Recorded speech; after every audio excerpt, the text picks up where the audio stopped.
Shall we begin? Why not? Welcome to Frankie Sense and More. It's like she's got a whole lot of goodness for you with a little bit of sass. Frankie, did you just say... She sure did. Not to mention, along with...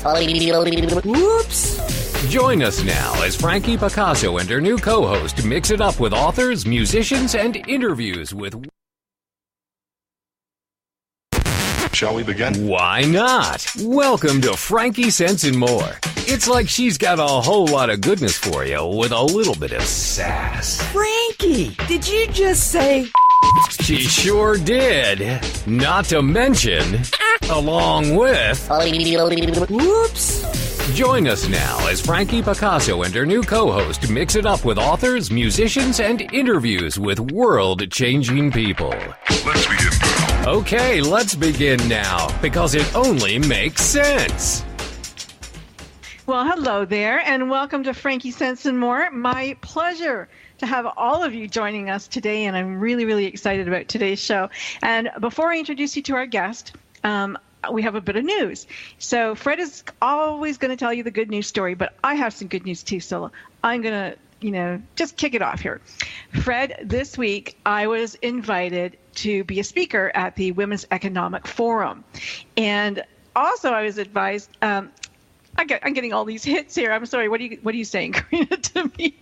I'm sorry, folks. And I was also asked to join their Economic Council, which is so cool. So the event takes place in May 2017. The founder is Dr. Harbeen Arora, and she's the Chancellor of Rai University in India. And I had a chance and pleasure to speak to her this week, and my goodness, her energy is infectious. The WEF runs over 6 days. It's at the Pullman Aero City, New Delhi, India, where 2,000 women and men from 150 countries are expected to join, making it the largest diverse global event of its kind. I'm so excited. The live feed is going to go out to thousands of individuals around the world, and the overall theme for this year is creating, innovating, understanding, and driving the future. My topic is going to be social good and philanthropy, the art of giving more than money, and I'm just thrilled that we're going to be there. So, sorry. We're not going to do video because it wrecks our sound. Sorry, David. Fred, right. Is Fred here yet or no? No? Okay. Well, we're still trying to get my co-host, Fred. He's question mark here. So sorry, everybody. Yes, we are. Hold on. This is live radio, and it always happens. Yeah, that's what live radio is all about. I know. So Fred is on Skype somewhere going, nobody has contacted me, and Karina has been calling you. So, Karina, why don't you try him again, and we'll see if we can't pick Fred up. Meanwhile, we're going to hold that good news story until he gets here, and I'm going to introduce you to our wonderful guest. David W. Berner, not to be confused with the other David Berner, is an award-winning author of 3 memoirs, a novel, Accidental Lessons, Any Road Will Take You There. There's a hamster in the dashboard, and also Night Radio, and this is his the others were his nonfiction stories, and this is his first narrative fiction story. I keep hearing all these beeps. And we're very excited that he's here to talk about his latest book, which is Night Radio, a love story. He is a broadcast journalist, a radio reporter, news anchor for CBS Radio. He teaches writing and radio documentary at Columbia College in Chicago, and we are very, very happy to have him here. And it looks like we might have Fred. Are you there, Freddie? Yes, hi. Hello. Hi. Hello, well, let me first welcome our David. Welcome. Thank you very much. I'm pleased to be here. Thank you. Hi, David. Hello, Fred. What we normally do, David, is we like to have a positive story that we align with the United Nations global goals, because it's very important to me. So Fred has taken on the role to give us our good news story, and then we'll come back to you if that's okay. Absolutely. Yeah, let's hear the story. Okay, Frederick. Yeah, today I found an interesting story, and one that I love, actually. Costa Rica has been running on 100% renewable energy for 2 months straight. And it ran on 100% renewable energy for 76 straight days between June and August of this year. And, it demonstrates that life without fossil fuels is possible. Of course, Costa Rica's, it's a small country, so it's better used in those types of countries. But it's been the country has been powered on a mix of hydro, geothermal, wind, and solar energy, with hydropower providing about 80.27% of the total electricity in the month of August. So I think that's a fun, they didn't use burning oil, coal, or natural gas, and it's just a fascinating story to me, and it's that's pretty cool. Awesome. Yeah, that's really cool, and that goes with global goal number 7. If anybody's wants to look up the global goals, you can go to globalgoals.org and check those out. And so that's wonderful. Thank you so much for that. David, wow, let's meet our friend David. David Berner. You're my best friends now. Yes, so. We are. We are. Wow, you won a Golden Dragonfly for Accidental Lessons, Grand Prize for Literature. That's very exciting. 2013 Book of the Year for Any Road Will Take You There. Right, Chicago Writers Association, yes. Yes, which is very exciting.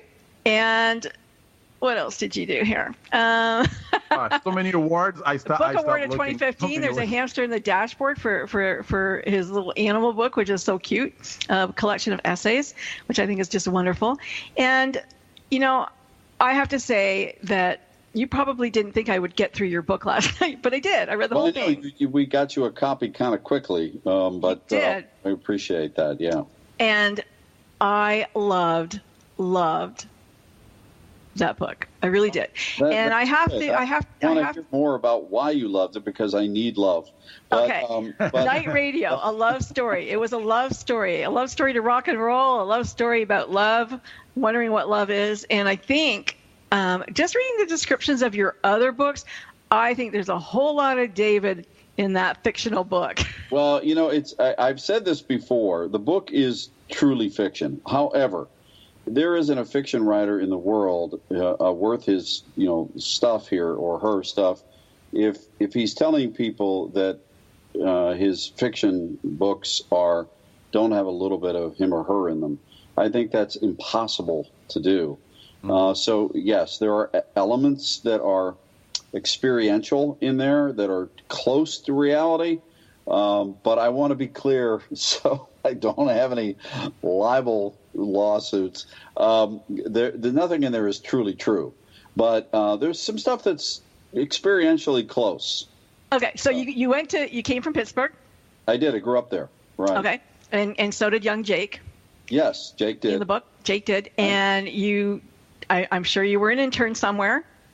I was. Now, there was a scene at the beginning of the book, which I don't want to give it totally away, but it's a scene where some workers at a radio station pull a hijinks. A little hijinks.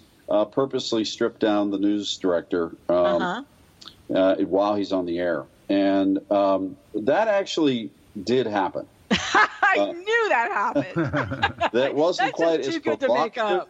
It wasn't quite as provocative as it is in the book, but it was close. Oh my and God. I was the intern who witnessed some of this, so part of that is true. Yes.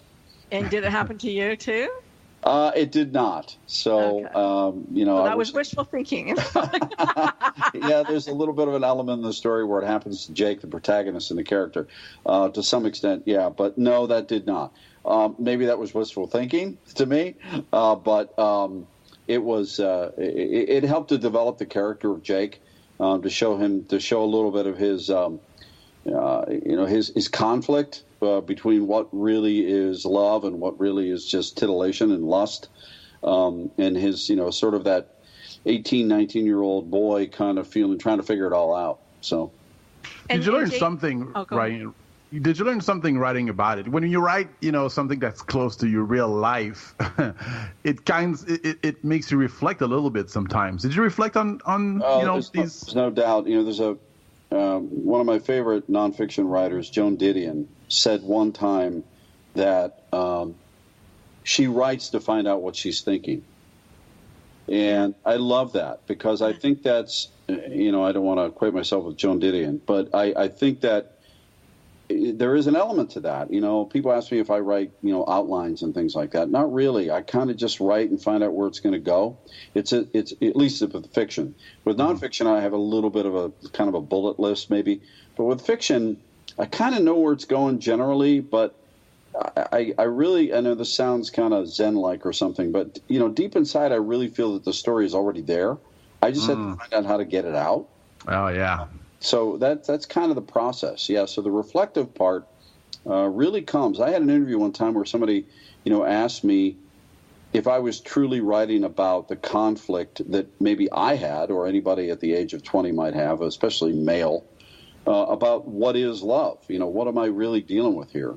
And I think to some extent, there was a little reflection on that. But I think that's a very human, a very young man process that he has to go through at that age. You have sons? How many sons do you have?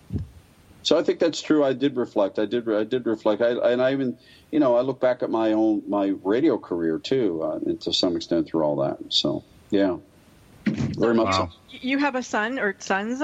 I have two sons. Yeah, you have two sons. Yes, they're in their 20s. Mm-hmm. They're in their 20s. And so when you went on that road trip, because I'm sorry I haven't read the book, but I'm definitely going to. Did you have discussions about what is love? Oh my goodness, we discussed everything. You're of course talking about Any Road Will Take You There, which was it's a story. It's true. It's a memoir about a true road trip, 5,000-mile road trip that we took.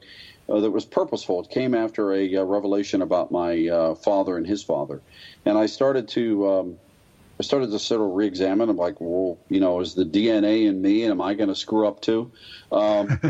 So I started to reflect about what that was all about and what fatherhood really was to me or anybody. And the trip came at a time where it was a very transitional part of my life, so it came at a good time. And David, I'm going to have to stop you. We're going to go to a commercial break in just a moment. But when we come back, I'm going to ask you about that revelation, I hope. Sure. You can answer that for us. Okay, don't go anywhere. Stick around, stay tuned. We are coming right back with David W. Berner and Fred By. He's here too. We'll be right back with Frankie Sense and more. Heck no. We're just getting warmed up. Frankie Sense and More will be right back after we pay the bills. The League of Women Voters reminds you that on Election Day, we are all equal. Please join your friends and neighbors by registering to vote and going to the polls November 8th. Visit www.vote411.org to find out who will be on your ballot and how the voting process works in your community. This election is about our future, and we all need to weigh in. It's the Fitness Minute with fitness expert Annette Hammond. At any given time, millions of Americans are on a diet and on a quest to lose weight. Discovery Health says that the only way to lose fat is to consume fewer calories per day than your body needs. For every 3,500 calories that your body takes from its fat reserves, you lose 1 pound. You can create that deficit by monitoring and restricting your intake of calories alone. But I believe that the best approach is to exercise and cut back on your calories. By upping your daily exercise and scaling back on your consumption of calories, you are giving yourself a healthy balance that will pay off great dividends. So be sure to add daily exercise to your quest to lose weight. Health, well-being, and a slim body awaits you. For the Fitness Minute, I'm Annette Hammond. To hear other fitness and weight loss tips, visit our website at AnnetteHammond.com.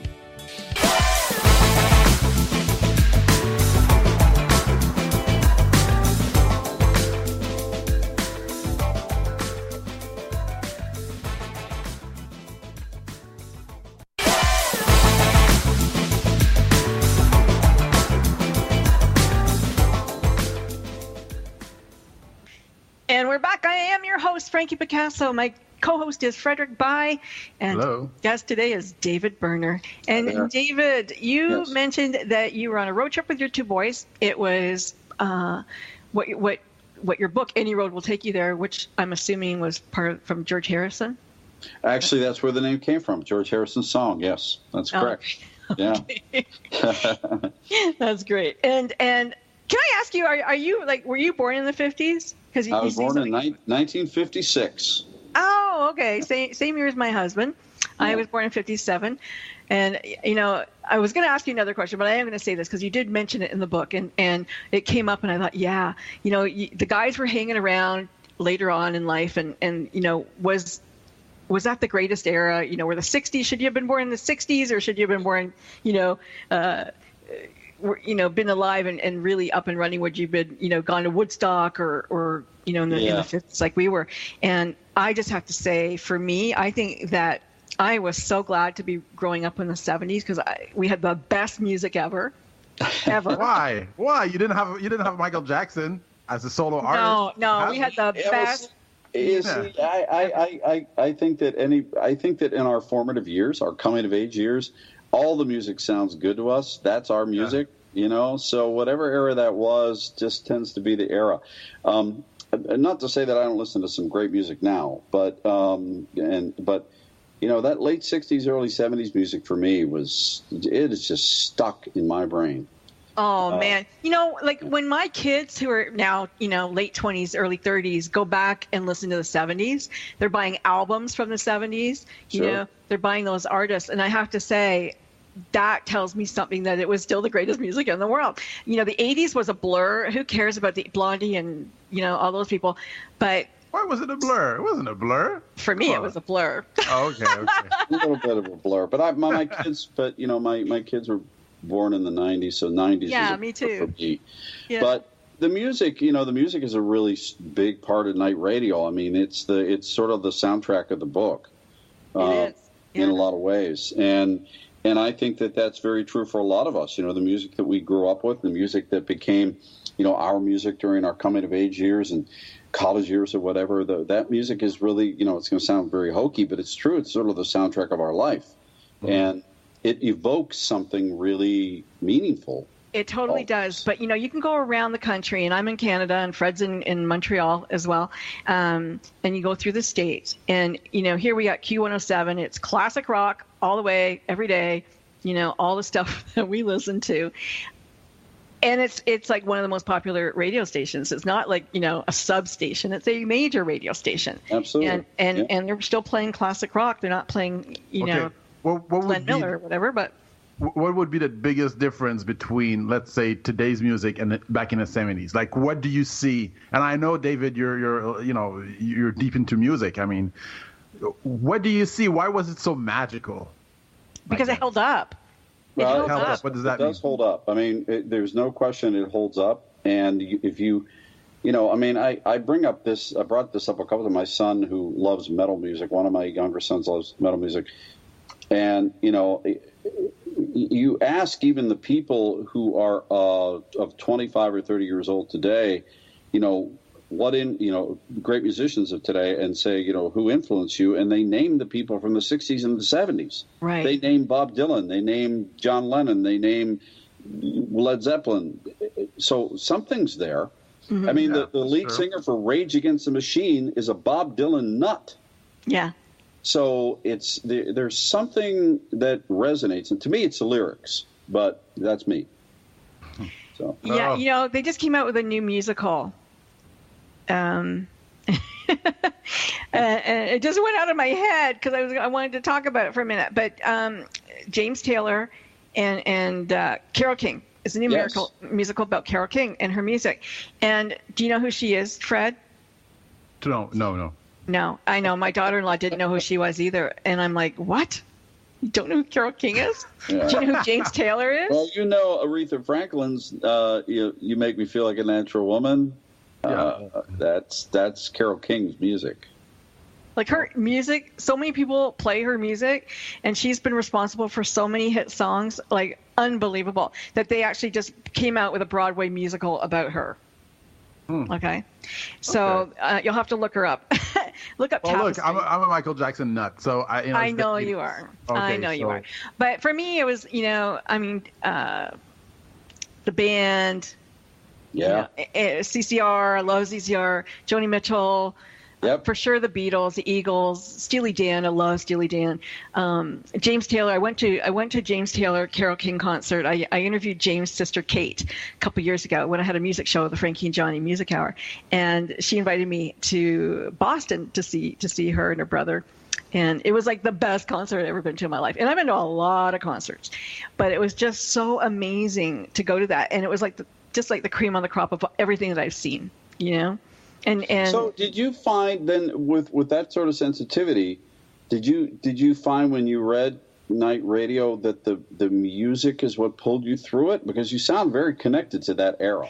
Yeah, the music did. I loved to see what music you were going to come up with for each, you know, moment in his life, especially at the end. You know, when he did the end, and I'm not going to give the end away, but the music that went with all of that outpour, very interesting.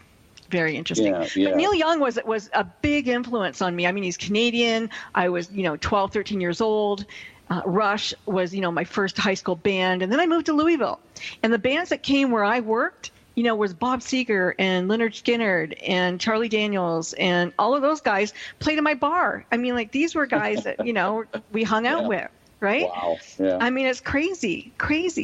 And so, yeah, I mean, you're writing about all these guys. I'm like, yes. The Eagles is like my favorite all-time band, George Benson. I like Eagles, yeah. Yeah, I saw George Benson in concert in Louisville, I think it was 1974 or 3 with, he was with, what's her name? It just went out of my head. Jackson Browne and, and another, red hair. She's got red hair. Help me out here. With a white streak. Bonnie Raitt. Yeah, Bonnie Raitt. Bonnie Raitt. Yeah, and I've seen Bonnie like numerous times. But I mean, that was an amazing concert. Crazy, but cool. In the book, it says that Jake dreams of becoming the next great rock and roll radio personality. Did you dream that? Oh, when I first started to get into radio, I just wanted to, grow my hair long and play Led Zeppelin on the radio. That's all I wanted to do. Now I don't have any hair, but I still listen to Led Zeppelin now and then. But yeah, that's what I wanted to do. My very first job ended up being country radio, believe it or not. And then I went into news and like documentary work and stuff. Yeah, like Jake's a little bit. Yeah. So there are some similarities there, and it's like you hear that adage all the time: write what you know. I think that's to some extent true in fiction, but there's some things in that book that I didn't know at all that I had to really research about just certain parts of the book where. When he goes to, there's a part in the book where Jake kind of goes off the grid and he goes to Memphis and he ends up in Oregon during the book too. Yep. And I've been to those places, but I needed to know a little bit more. I needed a little bit more about, the nuances of the town or things that happen there or, like what flowers bloom in Oregon at what certain parts of the year. And is there really a diner in Coos Bay? I needed to, because my journalism background kicks in, and there is an element of reality that I feel like I need. I did look up Band in Oregon just to see if it was there. Yeah, there's a Band in Oregon. Yeah, and the lighthouse is right there. Yeah, so there's the journalism part of me is trying to fulfill that reality base in there. But yet the story itself, is not real. But now your Facebook page has you playing acoustic guitar. It looks like you're playing in a coffee house or something. Well, actually, I was part of back in May. There's a theater here in Chicago that celebrates Bob Dylan's birthday, and what they do is they ask local musicians and people that they know who play or whatever to choose 2 Bob Dylan songs and come and play that night. And it's a big celebration. So I got chosen to play that night. What'd you play? I used to play in a band years ago, and I still play, but I'm not performance ready, so I needed to sort of get up to speed. But I went to that. That's what that picture is from. That's somebody took that photograph. Yeah. And what songs did you pick? I played Boots of Spanish Leather. Mm-hmm. And which is one of his very early songs. Just a beautiful lyrical poem, really. And the other one was Now you got me stumped me. I can't remember. It was It was from the movie Wonder Boys. It was in the movie Wonder Boys. Oh, the movie Wonder Boys. I can't think of the name of it now, but it was more of a song from like the 90s. Okay. So yeah, but it was great. It's we that must have been really awesome. Great performances there, and it was a fun night. We had a big cake with Bob Dylan's face on it. Oh, that's cool. Did you learn anything about love writing that book? You know what I mean? Oh, come on, Fred. I already know everything about love, don't you? Yeah, of course you do. Of course. Well, we were going to go back to the car, to that, the road trip with his sons and talking about love. Yeah. What advice did you give the boys? I think love is. I mean, it's going to sound terribly philosophical, but I think that we never really can know what it is. I mean, we truly don't. I mean, really. I mean, think about the people in our lives. I do know that. Through my life, I've loved a lot of people for one reason or another, and either romantically or not. But there are people in my life that have meant something to me, and that I've been in love with at that moment in time, and they were right for that moment in time. Mm-hmm. But they may not be now. And I think that's really there. I don't think I think sometimes our society thinks that there's something wrong with that, maybe, but I think that's just real. We all change. I mean, we do. Humans change. Well, let me ask you this then. Like when you had your boys, did something change in you? Like, did you feel a love like you'd never felt before? Yeah, I know that's said all the time, but that is absolutely true. It is absolutely true. Is it like an anchor, like something like, okay, you have purpose, like?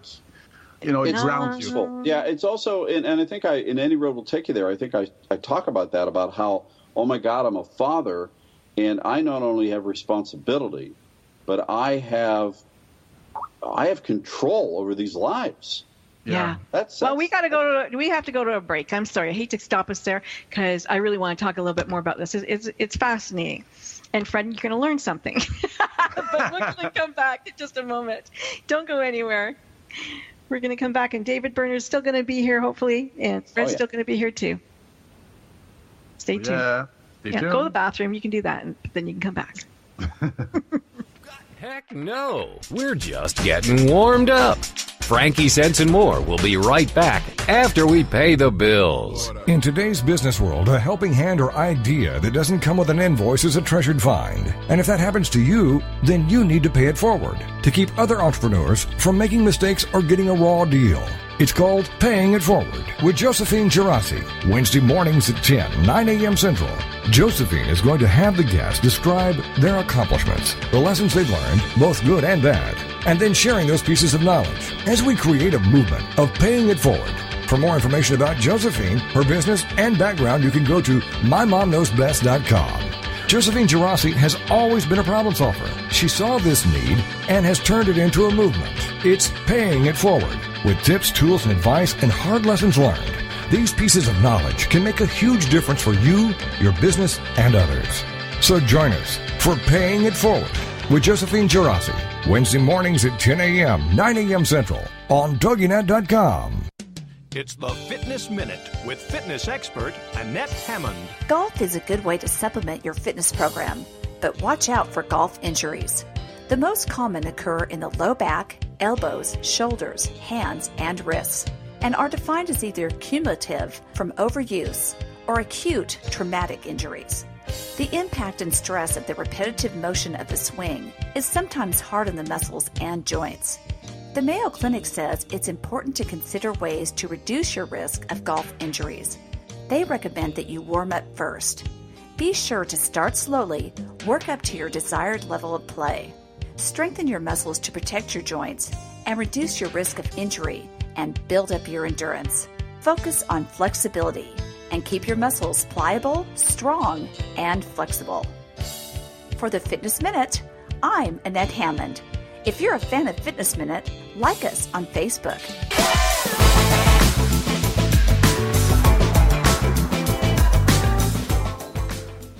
And we're back. We're still here. I told you we were going to be here. And we're still talking to David, and we were talking on and off air, which is kind of fun. I want to talk about Hogan and Mike. Oh, okay. Yeah, my dogs. My at least two of the dogs in my life. Yeah. Yeah. So who are they? What kind of dog? well, Hogan was a Wheaton Terrier that we when I was married with that we got with my sons when they were young. So it was kind of like their first dog in our family. Yeah. Okay. And Hogan was a Wheaton Terrier and had that little bit of a terrier sensitivity, which is sort of like I know what's going on and you don't. Right. And then Mike was my Labrador Retriever that I had that I actually bought. Let's see, when was it? Just after the boys. Well, the boys were probably in middle school, I think. Now I think of it. Yeah. Black or golden? It was golden. Okay. Yeah, a Labrador Retriever, and it was Mike. I love people names for dogs. Yeah, they're funny. Yeah, I had a dog named Bob once, and I really want to name a dog Stan someday because I just love that. So, are you going to get a new dog? We just lost a dog. We lost Mike about a year ago, and we lost another dog about 2 or 3 months ago. So it's a little raw right now, but I'm pushing for it. Maybe. Would you be for or against the banning of pit bulls? I'm one of those people who believes pit bulls are just fine dogs that choose. Yay, one of us. Yeah. Yeah. Big thing here. I'm telling you, in Montreal, it's a huge thing. Yeah. It is. Oh yeah. So Mike and Hogan were stars of the book Hamsters in the Dashboard to some extent. They were both in there, that book was really about trying to get people to understand that how pets make us feel human. Mm-hmm. And some of those stories in that book are not. I tried to write a book that was not terribly overly sentimentalized, more about the sort of rawness. I mean, there are some mistakes I made with pets in there that are not really pleasant. But it's really about how it makes us feel human, and Mike and Hogan will live forever in those books. So yeah, last week we had Sophie Guillemette on. She's a photographer, but she photographs dogs, primarily pit bulls with wreaths around their heads. And she says, I said, are you a pet photographer? She says, no, I'm a people photographer, but I photograph animals, and I photograph animals because it teaches me about humanity. Yeah. That's exactly the kind of sensitivity I had when. Yeah, it sounds like that. Yeah, exactly. Yeah, I've had pets on and off all my life, for one reason or another. Right now I'm petless, but I just like the connection. I'm not sure exactly what that is. I don't claim to be some dog whisperer, but I do think that there's some connection. It's totally a connection with dogs. Yeah, strikingly interesting. So, yeah. Hey, for your writing style, are you somebody who creates from the end? You know what I mean? When you create. Handball? Yeah. Well, I mean, they often say you got to know the end in order. When you start something. It's an interesting question. I know with the fiction, I have a. With fiction. Mm-hmm. With fiction, I think I kind of knew. And I won't try to give it away too much with this book because I hope people will get it and read it. But there's a part near the end there, kind of the major culmination of the story, if you know, that I did have. That was kind of the first idea. That's kind of where that book came from. Okay. So I had to go find how to get there. Yeah. Yeah. So that was, in fact, I had a therapist friend. And people who may have read the book will understand, but there's a part that involves therapy in there. And I had a therapist friend and asked her if that kind of thing would actually happen. Mm-hmm. And she goes, well, of course it'll never happen. That'll never happen. And I went, well, good. That's probably why I should write about it then, because no one expects it. Yeah. So was there a Lisa and Sarah in your life at the same time? No, there was no Lisa and there was no Sarah. But there were people like Lisa and Sarah. Well, that's what I meant. I didn't mean them exactly. Yeah, there were people like Lisa. Where you had two women at the same time. You didn't know which one. There was someone who was kind of like Elisa, and there was Sarah is the character is very. There's a reason why it's Sarah with an H. Because that's the biblical Sarah. And I wanted her to be angelic and faultless, and she kind of is. So if I had to choose a person or a combination of people, I could see who they could be, who that Sarah could be. Yeah. But yeah, I think all characters in fiction are, come from something that we are familiar with. Sure. I mean, making a character out of whole cloth is pretty hard to do. Yeah. So one of your reviewers. Okay, go. I just said that one of your reviewers says that you want the main character, Jake, to find his version of happiness, just as we all seek our own happiness. How does David Berner find his own happiness? I find it in a lot of ways, really. I'm probably the happiest I've ever been in my life right now. Why? And I think there's a couple things. For me, I think it's because I think I really know who I am now. Okay. And that's not to say that I was lost before, but I think it takes time to figure out who the hell we are.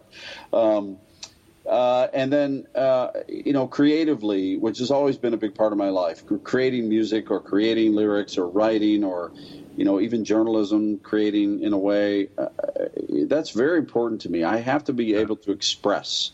And I've been lucky enough lately to get a lot of that expression out there, and that has really done a lot for me. But I have to say that I could not be nearly as happy as I am without my sons, without my family. I couldn't. I think that those people, ground me, they balance me, That's a great testament to parenting and to your children. I feel the same way. Nothing is more enjoyable than when my kids come over and hang out, or have a family dinner or something.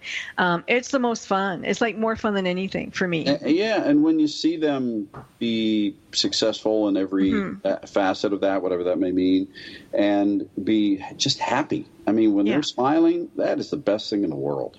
Yeah, so, it is. Yeah. You interviewed Ted Kennedy, Tiger Woods, and Bill Gates. Tell us about those interviews. Yeah, my journalism career has got me in front of a lot of people, and I've been fortunate. I remember interviewing Ted Kennedy when he was running for president back when Jimmy Carter days, and I remember being very close to him and noticed him shaking. Oh, he didn't have a drink. Either he needed a drink or he was extremely nervous. I don't know. He had a very uncomfortable shake to him. He's very charismatic. I mean, a very charismatic man. Why? Why was he so charismatic? You felt the presence of some sort of, and greatness is too big of a word, but some sort of a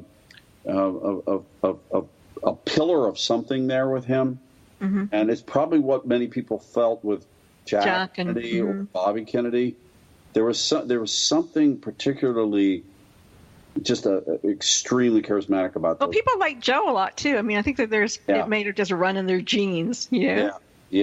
So, Tiger Woods, I interviewed him when he was actually just getting on tour, he wasn't too much different than you would expect him now. He's very close to the vest. Okay, so not cocky at all. Oh no, he got to pull it out of him. Bill Gates was a hoot though. I bet. Bill Gates, and this was just before Microsoft got to be just out of control, huge. Yeah, really? Everybody knew what he was and who he was, and very interesting man. But I'll tell you what, he's got a very childlike side to him. When you get him talking about video games, really, he turns into a 12-year-old boy. Wow. Really? Yeah, he really does. Yeah, it's very, very, very interesting. Yeah. So don't you think when you're creative, it almost seems like you have to be childlike because once we become an adult, they take that away from you. Yeah. It's terrible to grow up, isn't it? Yeah, it is terrible to grow up. Is it a choice to grow up? You don't have to grow up. You can. No, I hope we all. I hope truly, you were asking about happiness before. I think some of this ends up in Any Road Will Take You There too, and somewhat in night radio, is that, there's a little bit of, it's interesting that a little bit of our happiness it really comes from remaining a little bit of a child, having the childlike wonder, having, being, allowing emotions to really affect us. Someone who is, I don't think you can find true happiness if you don't allow yourself to laugh and cry. We were talking about this the other day. My dad is 93. He's married to a woman, 59, who's gorgeous. And they have the best time, and he never runs out of new things to do or find, and never gets bored with life. He's always looking forward, and that's, absolutely fantastic. My husband's turning 60 in 2 weeks. And, we're like, what can we do? What can we do? That's new. And we're already finding that, well, we've done that. What can we do that's exciting again? Where can we find some new passion?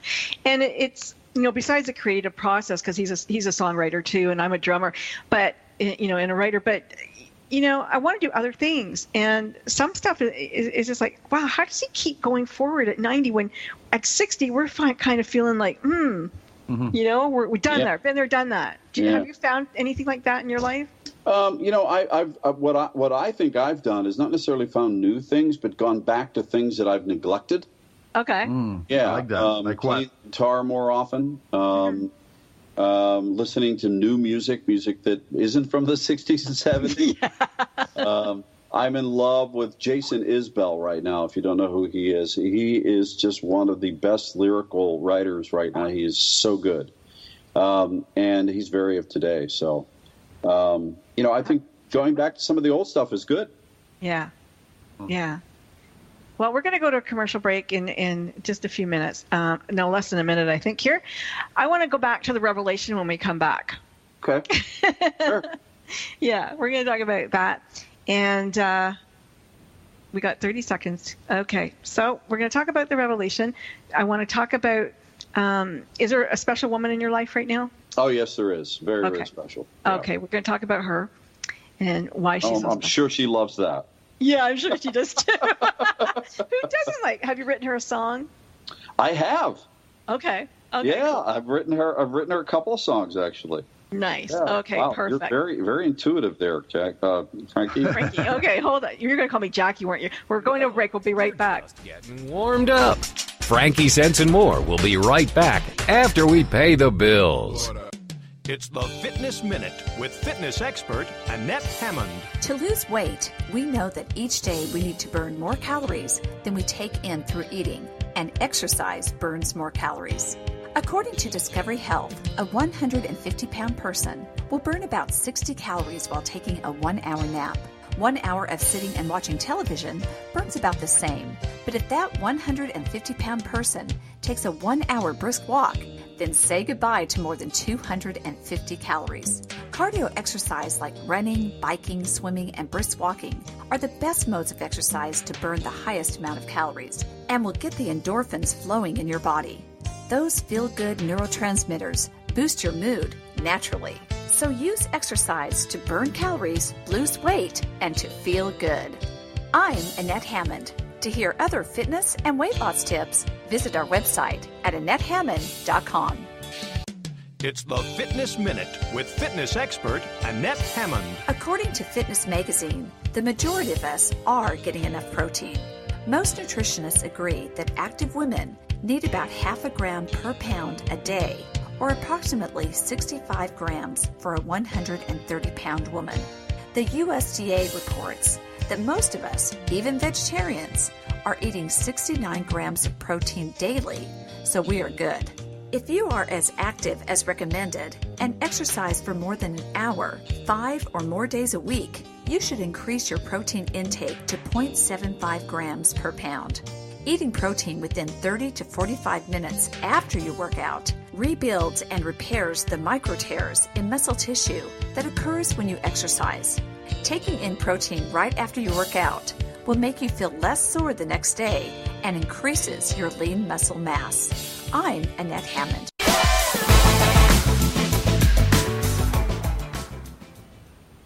Okay, and we're back. And David Berner is still with us, and so is Freddie.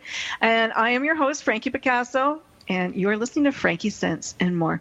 David, okay, tell us about the songs. Tell us about the songs that you wrote for your special love. Yeah, my special love is Leslie. Leslie. She is, I'm very lucky to have found her. I know I've told her that, but the world should know that. She has rounded me to the, just, smooth the edges. But yeah, I wrote a song called Under the Moon. That was about, actually somewhat related to when I first met her, and about her sort of finding herself at the same time I was finding myself, or our new selves, really. So there was that, and I remember when I played it for her, because I remember her words exactly. She said, "Who does this?" You write a song? Write songs for people. I know. My husband wrote me a song too. It was so sweet. That's fantastic. Yeah. He goes, "I wrote you two." I go, "Well, the first one has my name in it." It's funny though. I was part of you'll love this story. A couple of years ago, on a complete lark, I entered a songwriting contest. And again, it was about returning to what I had once done, sort of stuff, what we were talking about what makes us happy.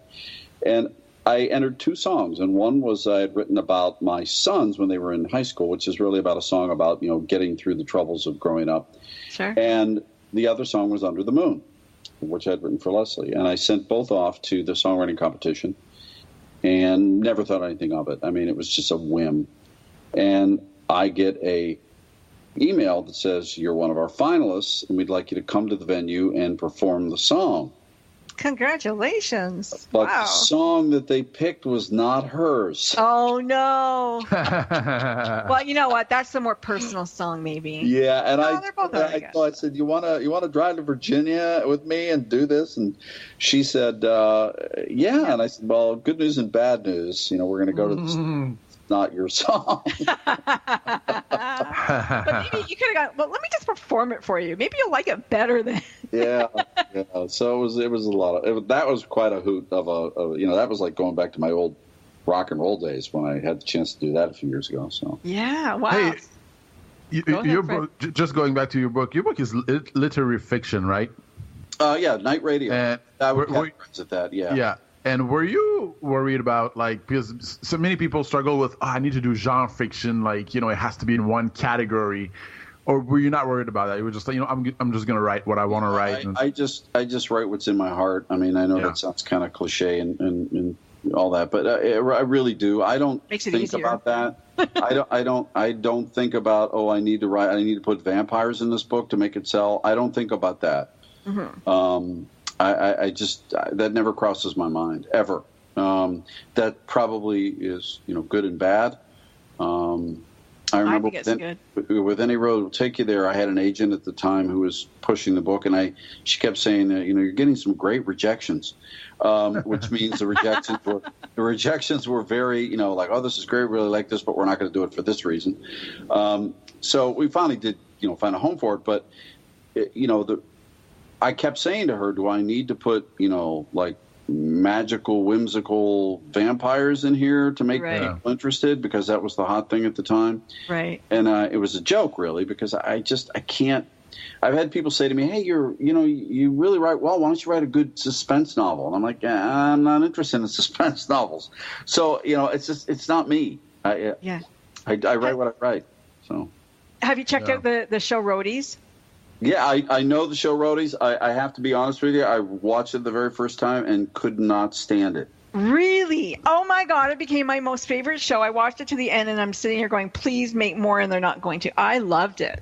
See, I found it, I'll be very honest with you, I found it to be sort of trivialized and kind of trite to me.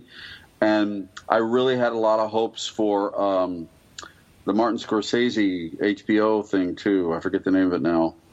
That was done with Mick Jagger. You could tell I really liked it because I can't remember. But I watched the first episode of that and went, okay, I'll give this one or two more, and then I couldn't stand it. Did you watch only one of Roadies? I watched only one of Rhodey's. See, I saw the third one, and then I went back to the first one. Oh, okay.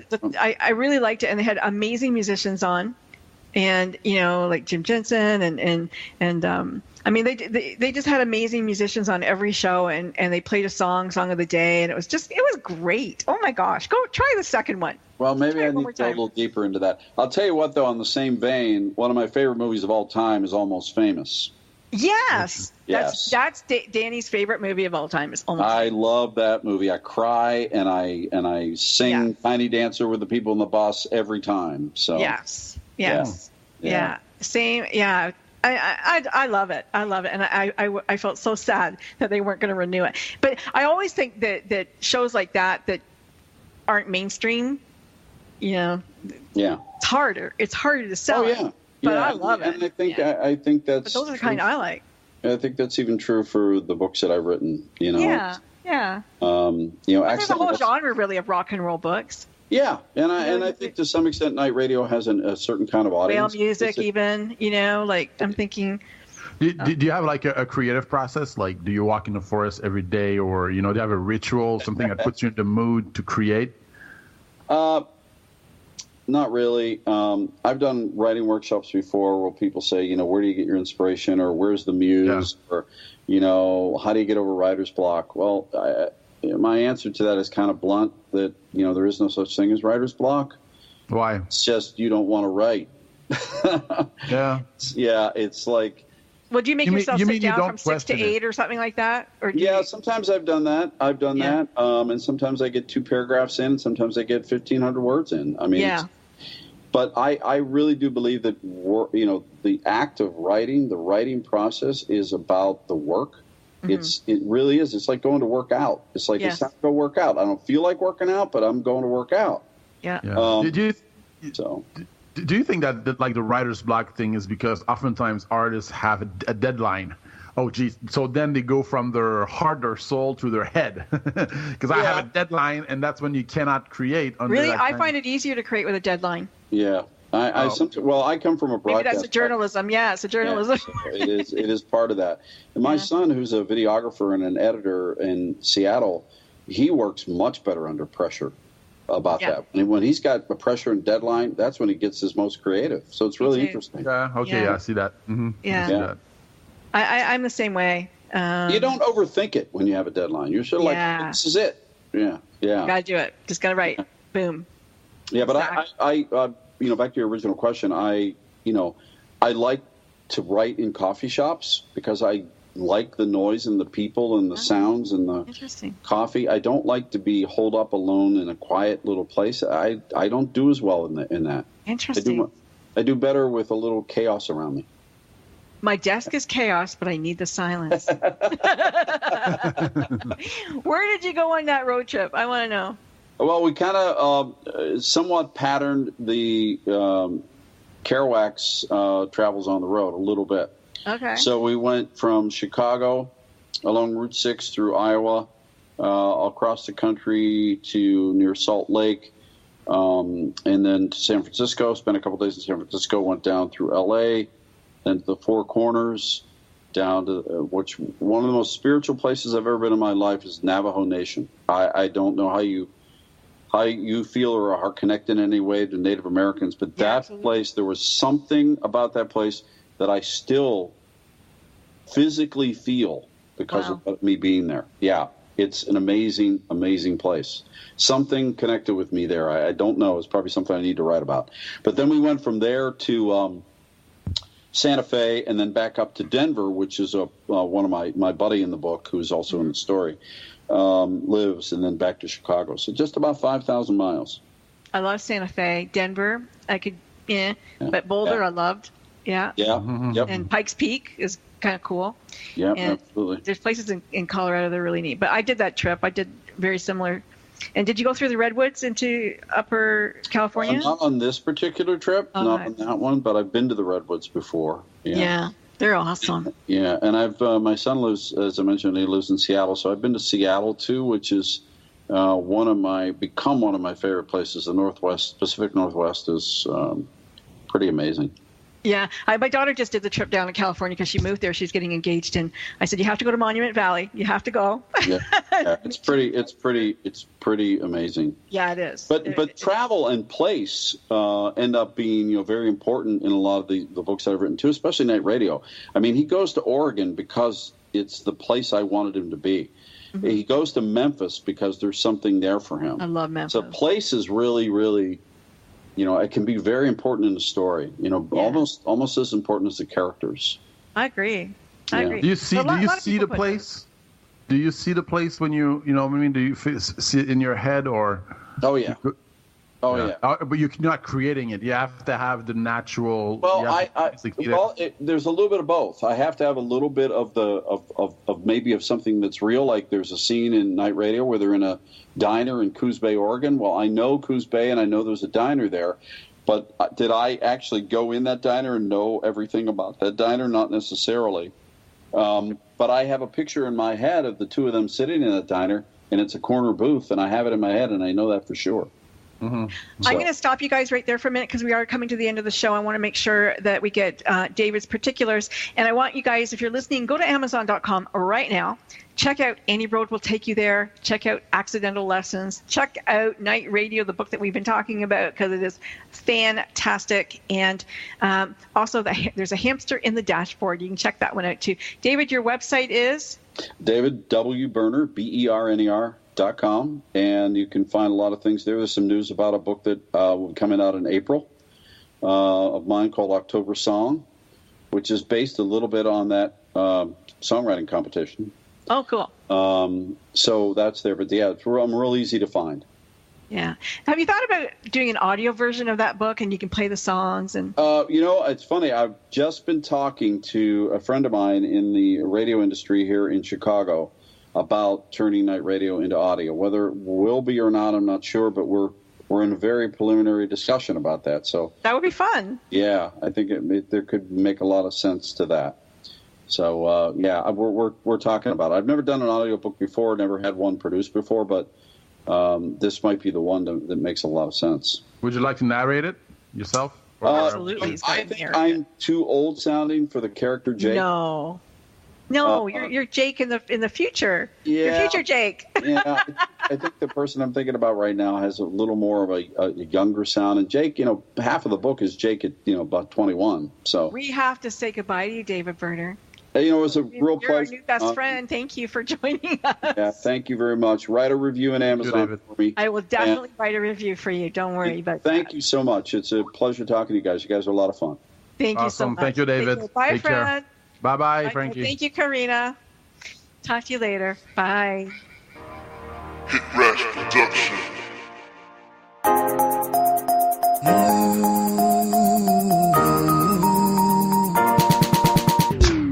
She not you, she the one way to turn